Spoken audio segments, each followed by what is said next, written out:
တိုးရင်သွေးလေးရေဒီတစ်ခါတော့ပြောပြမယ်ပုံပြင်လေးရဲ့နာမည်ကတော့ခြေနဲ့စီးဖြူတီးပဲချစ်ပါတယ်နော်ဟိုးရှိတုံးကခြေတကောင်ရှိရဲ့တဲ့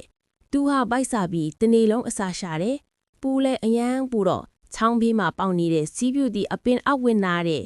စီးဖြူတီးတွေအများကြီးတီးနေတယ်တဲ့သူဟာစီးဖြူတီးတစ်ခါမှအစားဘူးပေမဲ့ဗိုက်စာနေတဲ့အတွက်ကြောင့်သူ့ဦးကျိုနဲ့အပင်ကိုဝင်တိုက်ပြီးချွေတယ်ကြလာတဲ့စီးဖြူတီကောက်စားလိုက်တဲ့စီးဖြူတီကအယမ်းဖန်တဲ့အယမ်းဖန်တော့သူကဒေါသထွက်တယ်ဒီလိုအတီးကတော့မိုးချိုးပြီးရင်တောင်ဘရောမစားတော့ဘူးဆိုပြီးကြိမ်လိုက်တယ်အဲ့လိုပြောပြီးသူကအတီးဖန်တော့အပင်ပြေးကချောင်းကရေတောက်လိုက်တယ်